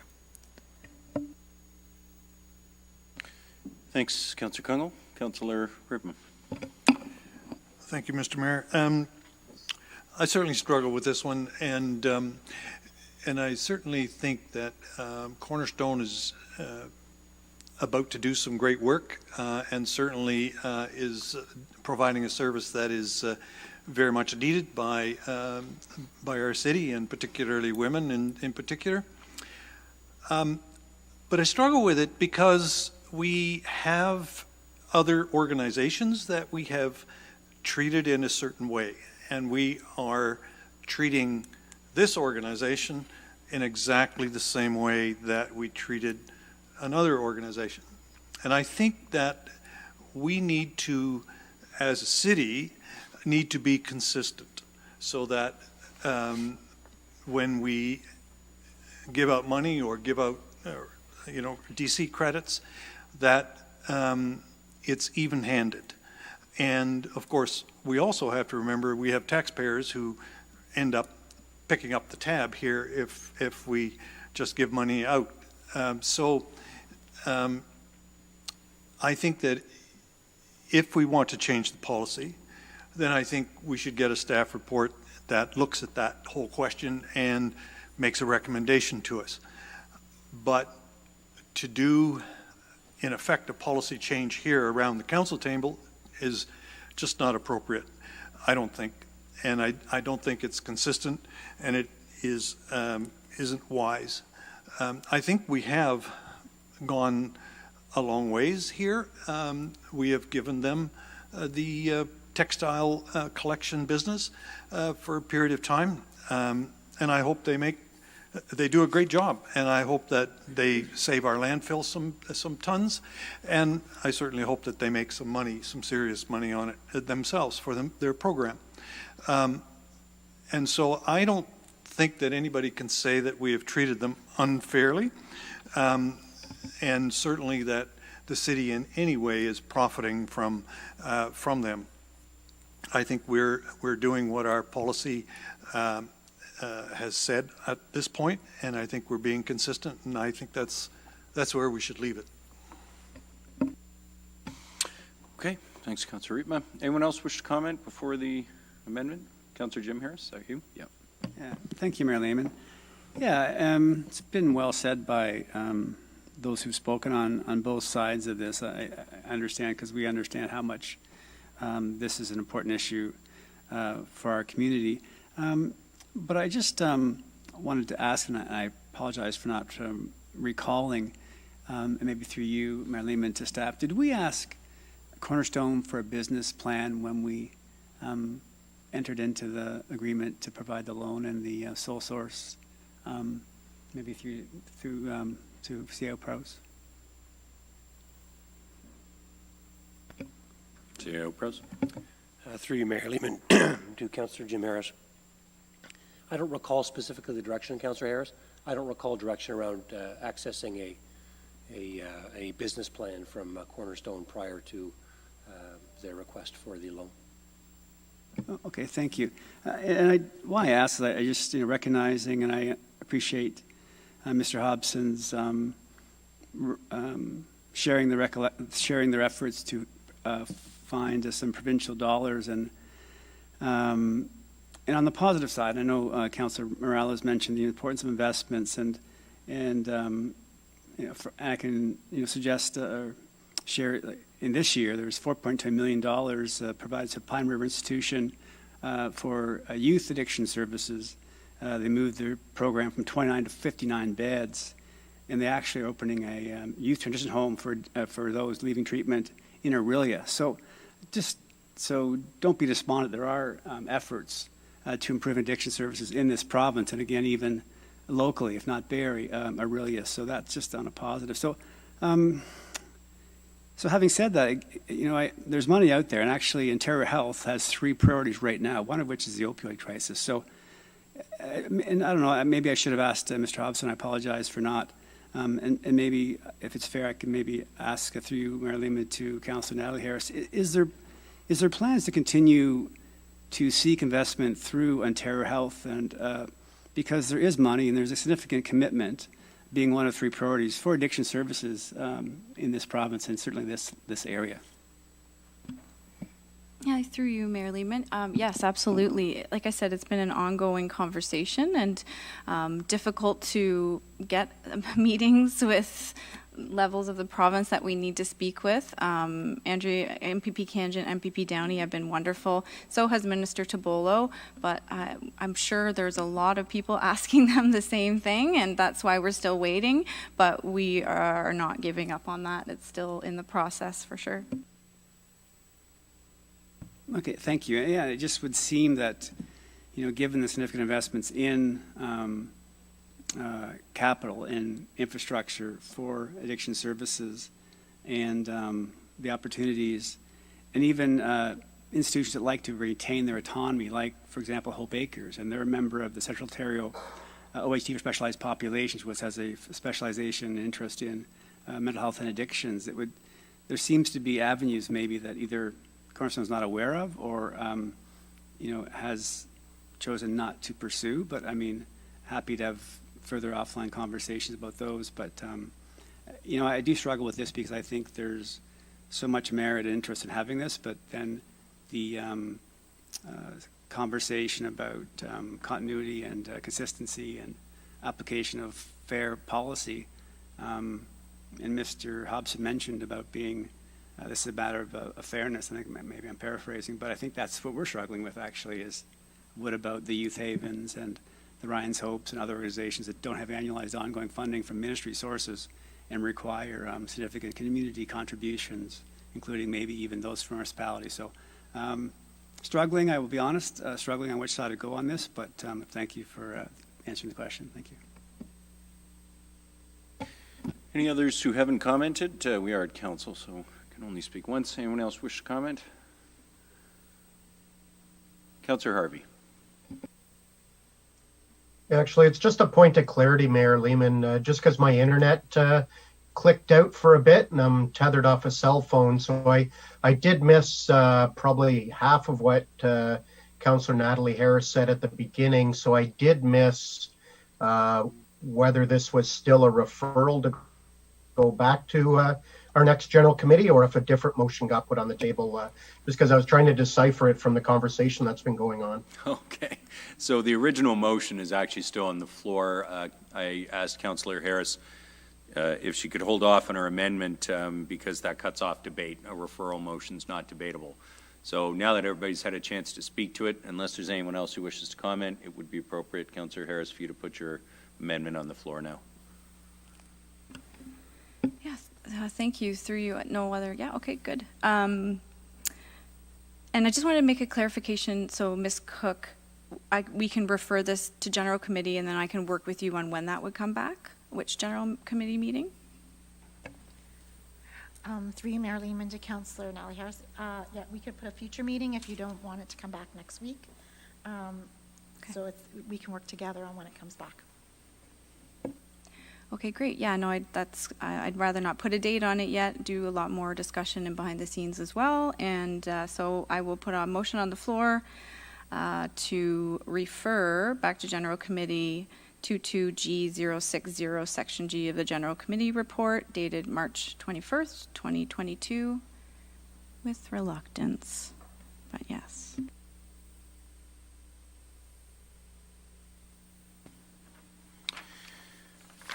Okay, the amendment is from, it does need to be signed, from Councillor Natalie Harris, and it was seconded by Councillor Jim Harris, I think, that motion 22G060, Section G of the General Committee Report dated March 21st be referred back to General Committee. So to be clear, members of Council, the amendment would have the effect of allowing new discussion on the item at general committee at a future meeting. If that is not your preference, then you vote against this. If that is your preference, you vote for it. I know it gets a little backwards when we get to these motions that have been lost and then amended to be reintroduced. So that is the amendment on the floor. If you wish this to be referred to general committee, you vote in favor. If you don't, you don't. I will call the question. Those in favor of the amendment to refer it to general committee? 1, 2, 3, 4, 5, 6, 7. Councillor Jim Harris, yes, 7. Opposed? 3, 4. Okay, that does carry. 7 in favor, 4 against. And so that will be referred back to general committee. On the main motion as amended. Any further comments or questions? Okay, seeing none, I'll call the question. Those in favor of section G as amended? Yeah, the main motion as now amended. And opposed? Okay, that still carries. Okay, that completes section G. Thank you. It is moved by Deputy Mayor Ward, seconded by Councillor Thompson, that section I of the General Committee report dated March 21st, 2022, as circulated, be adopted. This is with regards to the Hartberry landmark sign. Councillor Aylwin. Thank you, Mayor Lehman. I do have an amendment that's been circulated in advance to all members of council. I strongly believe that this never should have been approved from the beginning, but here we are. I also believe that we'd be justified in canceling this project outright this evening. But I've been advised by staff that we don't yet know what the full costs, if any, would be for canceling any contracts associated with this project. So that's why tonight, Councillor Rietma and I are moving the referral motion that again has been circulated to all of you. That was crafted on the advice of the clerk and with some assistance from yourself, Mayor Lehman. We want to make sure that we have all the information in front of us before we make a final determination and what those full costs could be for canceling the project. I strongly believe that the only appropriate and responsible course of action tonight is to pump the brakes on this project, considering the serious allegations that were published over the weekend. So I'll introduce the amendment now. So it's moved by myself, seconded by Councillor Rietma, that motion 22G062 of section I of the General Committee report dated March 21st, 2022, be referred to a future General Committee meeting, and that staff provide a memorandum with the following information in advance of that meeting. A, the full costs associated with terminating the contract for the Hartberry sign project. B, the full costs incurred to date by the City of Barrie for the Hartberry sign project. C, a process to provide the funding received for the signage back to the appropriate donors. Thank you. Okay, we have an amendment. It's moved by Councillor Aylwin, seconded by Councillor Rietma, that motion 22G062 of section I of the General Committee report dated March 21st, 2022 be referred to a future General Committee meeting, and that staff provide a memorandum with the following information in advance of that meeting. A, the full costs associated with terminating the contract for the Hartberry sign project. B, the full costs incurred to date by the City of Barrie for the Hartberry sign project. C, a process to provide the funding received for the signage back to the appropriate donors. This is a referral amendment. That means it is not debatable. And so I'm going to call the question. I'll call a recorded vote, please. Recorded vote's been requested on the amendment. Madam Clerk, conduct the vote. Thank you, Mayor Lehman. Just a point of clarity, Mayor Lehman. Is it a point of order? Yeah, point of order for a second, Yeah, please. go ahead. I don't know if, because it's a referral motion, if we're allowed to get some clarity, because what Councillor Aylwin just spoke about was almost in hieroglyphics to me. I have no idea what he's talking about some article on the weekend. Okay, so unfortunately, no. He cannot speak further to the item, nor can we have debate at council on a referral motion. The amendment, as I understand it, was circulated in advance to members of council. But with regards to Councillor Aylwin or anyone else's feelings on the matter, a referral motion is not debatable.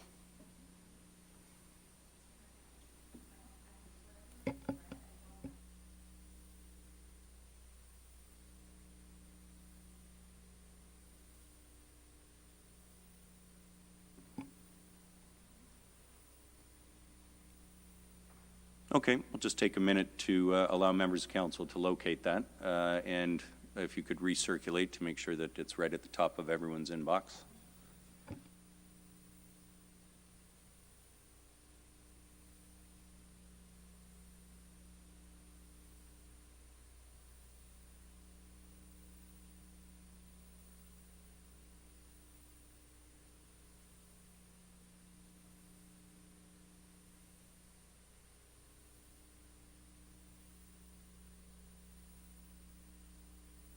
Sorry, it's just not opening. 1 second.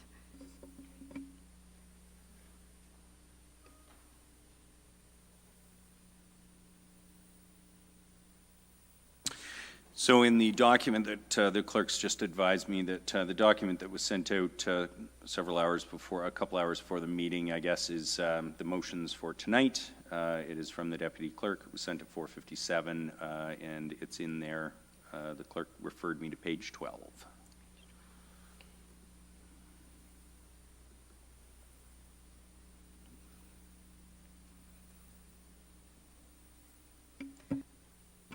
Okay, I see the ABC version now. Thank you.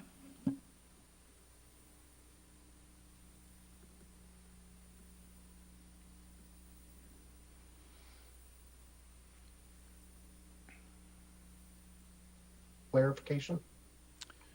Councillor Harvey? Thank you, Mayor Lehman. My issue wasn't around the motion, but my issue is understanding what I'm truly voting on, because there was some mention about some information that, I'll be quite honest with you, Mayor Lehman, I'm totally unaware of what Councillor out on the weekend. I have no idea what in relation to this sign. So, sorry, Councillor Harvey, but anything related to the discussion around this matter, it's just not possible. I'm sorry, we can't have proxy debate. We can't have questions that you know are designed pro or con to stimulate discussion. The motion's on the floor, and it was circulated to members. So you got to vote on what's in front of you. Okay, thank you, Mayor Lehman. No, I do appreciate that. Obviously, it was sent to us just as we were going into our BHHI meeting. But I really don't know what I'm voting on here, because there's obviously more behind the scenes here that's should have probably been disclosed to us ahead of this vote. So I'm really voting on this blind.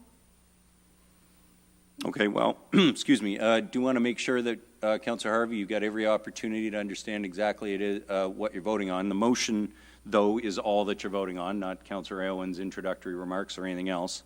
The motion is whether or not you're in favor of referring the Hartberry sign to a future general committee meeting, the motion on the Hartberry sign, and that staff provide a memorandum with the information associated with canceling the project, and that's what's laid out here in A, B, and C. So the question that is in front of council right now is whether or not you are in favor of referring the matter to a future general committee meeting to discuss those three pieces of information which will be requested from staff. Full stop. Okay? Everyone clear on what we're voting on? Councillor Thompson, question process? Yeah, just on the process. Is the motion that was approved at General Committee to do with the size of the heart? Yes. So are we referring the size of the heart back to General Committee? Yeah, the whole project, because the project is on the floor, or because the motion was on the project, you're referring that Hartberry piece, but you're also asking for these three additional pieces of information. So I just want clarity, because if the motion would have failed last week, the sign would have went ahead with all letters and heart being the same size. So the motion passed to allow a 10-foot heart with 8-foot letters. So we're actually referring the size of the heart to General Committee, not canceling the sign.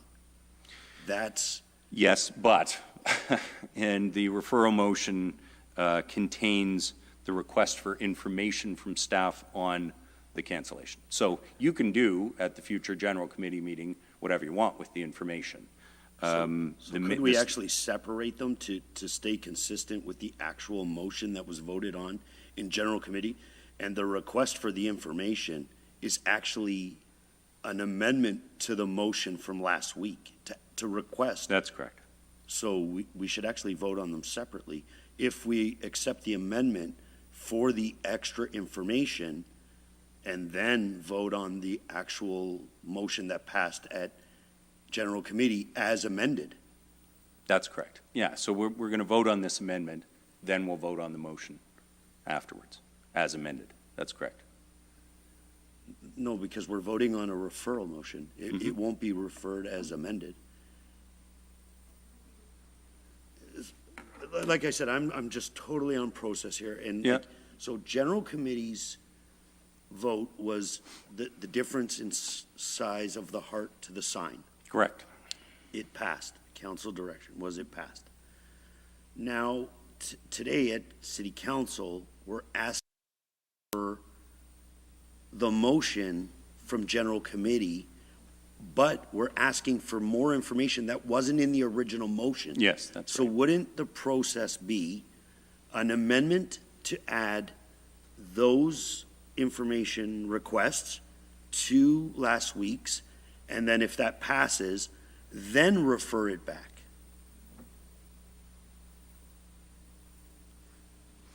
Oh, you're asking to vote separately on whether to refer it and whether to get the information? Yeah, because the actual motion from last week had nothing, no option to opt out, no option to look at anything. So we've changed the whole motion from last week today. Yeah, but you can do that at council with an amendment. But you would have to put that on as an amendment and vote upon it and then refer it to wherever you'd like. But you can't just add stuff with no debate and then refer it. Well, actually, I think because it's information, you can. I mean, if this was, changing the project, then I think you might have a point, Councillor Thompson. But because it's being referred back to General Committee with a request for information, I don't see that. I don't see that as a problem. I don't have a problem with voting on them separately if you'd prefer. No, but like I said, I just want to know what I'm voting on. Yeah. Well, okay. So just to, the referral is the motion from last week, which was the size of the heart. Yes. So if we vote to refer this, then the sign goes ahead, they build it, and the only thing that we're waiting on is the size of the heart. Because the motion last week didn't say anything to do with stopping the sign. Now, the information they're asking is only for information purposes. Like, how much would it cost to get out of the contract? Then that would have to go into another discussion. That's correct. Right? But what I'm saying is, I just think we should, if they want to amend last week's, we should be able to ask why they want the information or vote. And then if that passes, it would be on the full motion, and then we would move a motion to refer it to General Committee. Now, if the 3 items for information failed, what would we be referring back to General Committee? The size of the heart. Yeah, that's a fair point. Right. Yeah. So I'm happy to call the question. Yeah, like separate. I said, and to the mover of the motion, or the seconder, like I said, I just want proper process. That's all. Point of order, Mayor. Yeah. Councillor Owen, go ahead. Thank you, Mayor Lehman. I had suggested before the meeting that we do a deferral motion with the request for information so that it would be debatable. I was told by the clerk and the mayor that this is actually a referral motion and that it's not a deferral motion, but I don't know if process-wise we could have it be a deferral motion because it sounds like council wants to debate this. So that wasn't my intention to cut off debate. It was to push this to a later meeting so that we could have this information and make a sound decision on whether or not to cancel the project. Yeah, and unfortunately, this is one of those things of procedure when you want to, just as Councillor Natalie Harris just had to do, if you want to change direction at council, to send something back for further consideration, it's a referral. Other amendments could be put on the floor, but that's the way to get this back to general committee for a discussion with this information. So, I take your point, Councillor Thompson, but I think we are bound by procedure here. And I just held Councillor Natalie Harris and Jim Harris to it because that's the way our procedure works. And I think we risk going around and around here on whether or not we want the information. So the referral motion is to send a matter back to general committee. It is not to determine the outcome of the project, but it is to get the information that's being requested by this amendment, the costs associated with terminating the project. So I think I'm bound by procedure here, Councillor Thompson. Sorry, but Councillor Owen, we're going to proceed with your amendment as it's been circulated, unless there's any changes that you want to make. No, I think it speaks for itself in regards to the allegations that we heard about over the weekend.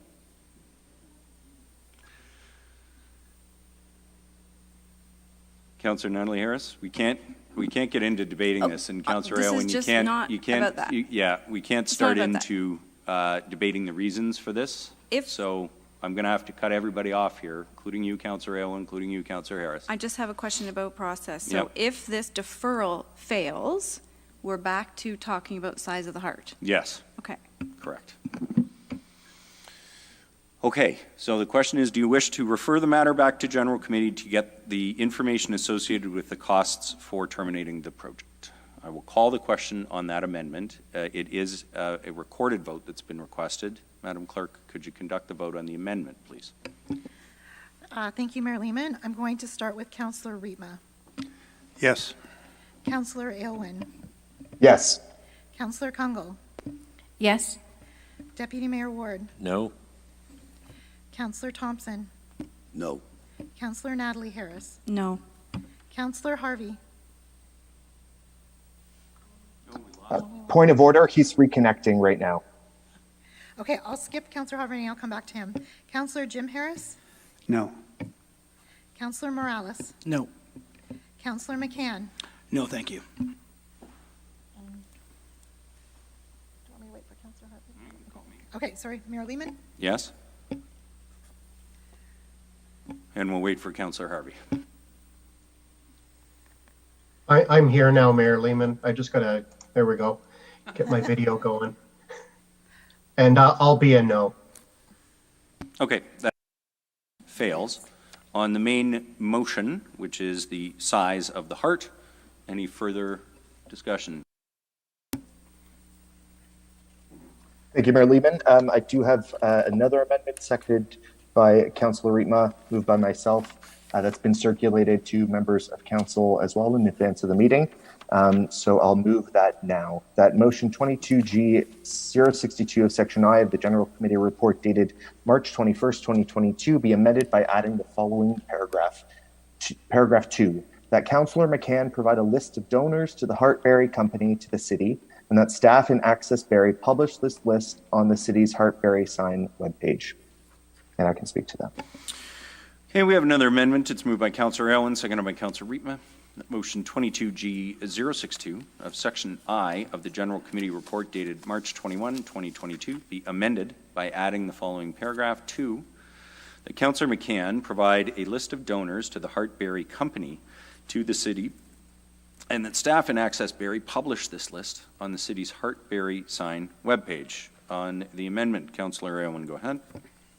Thank you, Mayor Lehman. So as I've said, I think the most responsible and appropriate course of action would have been to pump the brakes on this project. But barring that, I do think we need to be as transparent and accountable to the public with these funds as possible. I haven't seen where these funds are coming through. They've been funneled through a company called Heartberry, and I just have some questions about Point of order, Mayor Lehman, please. There's no funneling of funds. I don't think that's point of order. Councillor McCann, you may not have liked the term, but Councillor Aylwin has the floor. I apologize for using the term if it offended. The funds flowed through, however you'd like to say it, came through the Hart Barrie Company.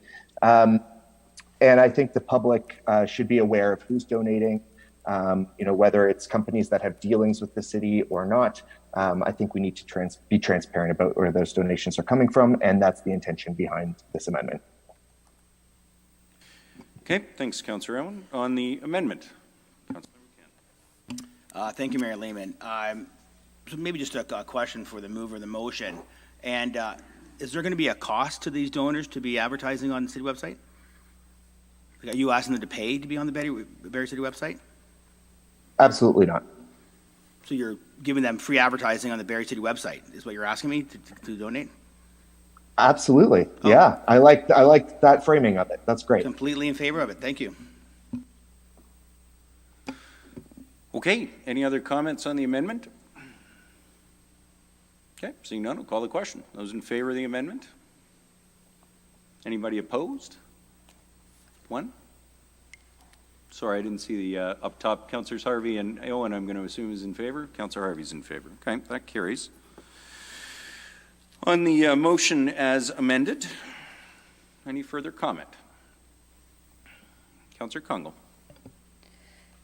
Thank you. Maybe just a point of clarification. The reference to the motion that you've amended talks a bit about publishing on the City of Barrie's Hart Barrie website. And I was wondering if staff could clarify, because I know we've received different communications about what is a city event, what is Hart Barrie's association to the city. Is that a private website, or is this actually the City of Barrie site that we're managing? Ms. James Reid. Thank you for the question, through you, Mayor Lehman. I'm assuming that Councillor Aylwin's motion is referring to on barrie.ca. If you go to the search and you search Barrie Landmark sign, that is the page that we have information, because it was a council-approved project. And so I'm assuming that is what he's referring to. Okay, and I'm seeing Councillor Aylwin nodding. Thank you. Any further comments on Section I? Councillor Morales? Thank you. Thank you, Mayor Lehman. I'll be voting in favor of this section as amended. I probably have said at previous meetings regarding this. The end of the day, this is the City of Barrie. It's our namesake.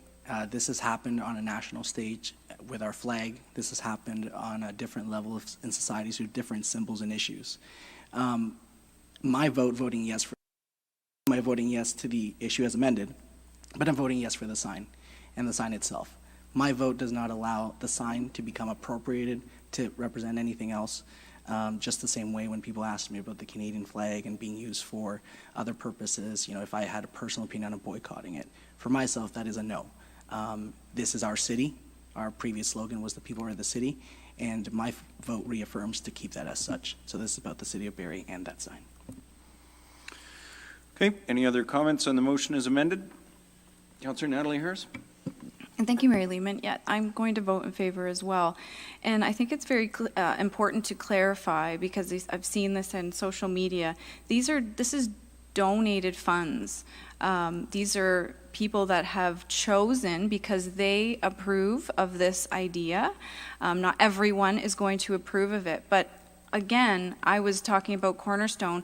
Like, people are wanting to donate money and wanting to bring and provide as much as possible and give whatever their version of goodwill is. If this is where they choose to do it, then this is where they choose to do it. And if you don't, you don't. That's also the other side of it. So it's important. Now I love the amendment. We can have a list of those donors and give them the regard that they need, but they've chosen to put their money into this sign. That's important. Thank you, Councillor Harris. Any other comments? Councillor Riepma. Thank you, Mr. Mayor. I seconded the amendment that was carried, and now I'm going to vote against the motion itself. I'm going to do it for two reasons. One, I don't agree that the sign should grow bigger. I think it's already too big. But the other reason is that a guy that was really smart, his name was Marshall McLuhan, and he said, the medium is the message. And I'm very concerned with the news that came out this past week that this sign is a message, and it's not a good one. And I'm not in favor of that, so I'm going to vote against it. Okay, thank you, Councillor Riepma. Councillor Thompson. Thanks, Mayor Lehman. Through you. So I've listened to this, and you know, I didn't want to talk about this because, to be honest with you, I'm sick of the sign. Like, for all the reasons. It's taken so much resources, time of this council. But I need to call out the hypocrisies here. I understand what everybody's tiptoeing around and, you know, the allegations that this isn't vigilantism. Like, nothing has been proven. So this isn't our job. You know, this council just voted unanimously on pickleball.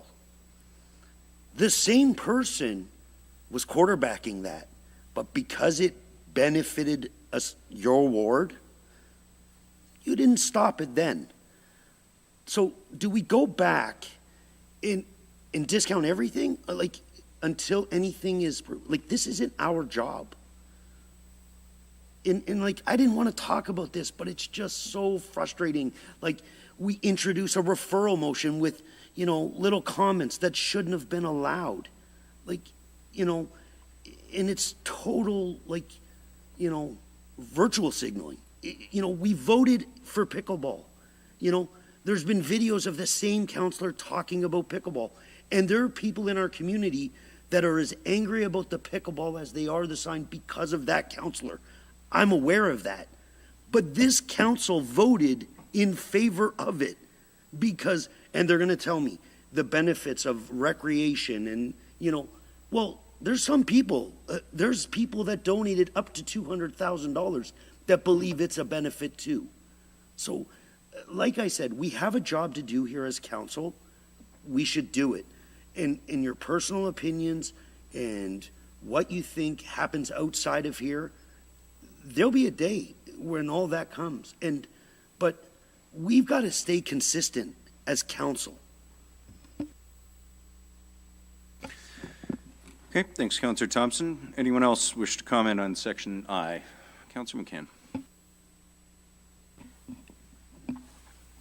Thank you, Mayor Lehman, and I just want to, I guess, stress my gratitude for the support of the Love Barrie sign.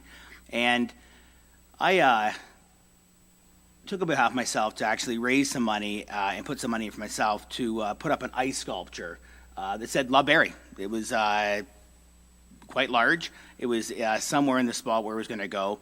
And what sticks out to me and what kind of keeps on repeating itself right now was this woman who definitely was retired, came up to me and a fellow businessman in Barrie, and she said, is this the sign? And I was like, no, this is just a replica, a nice version of it, you know, and the real sign's going to be a little bit over there and blah, blah, blah. And she goes, yeah, I hate the sign. But you know, after seeing this ice sculpture, it's growing on me. This is change. This is changing one of the best waterfronts that the world has. We have one of the best waterfronts. And this sign is representing three things, not four. The three things to me is connecting to the city, connecting to the politicians, connecting to the business world, connecting to your family, connecting to our environment. It's about inspiring, having something that we all can be proud of. We live in one of the best cities in the world. Just look what's going on in the war. Ask anybody who's gone over there to help, which we have mutual friends in this room that have gone over there. It's hell. We live in a beautiful place. We're just trying to celebrate this sign by saying, Love Barrie. Number three, is to have fun. Like, it's to have fun. Can you just watch your grandkids, your kids, your grandparents, your first date, your weddings, your all wanting to get in between that heart? And I say it's 3, not 4, because this has nothing to do with Mike McCann. I will guarantee you that 99% of the population, unless you guys keep on talking about it, will forget that Mike McCann had anything to do with this Love Barrie sign. And guess what? That's what I want. This is about the community. So I've heard the comments, and I've got real broad shoulders, as you can see, but I've got real thick skin. And the comments I thought were inappropriate, but they're yours to have, so you can have them. I'm glad this is going to pass tonight. I just want to say the other councillors that stepped up and just said their piece, this will never be forgotten by me. Thank you.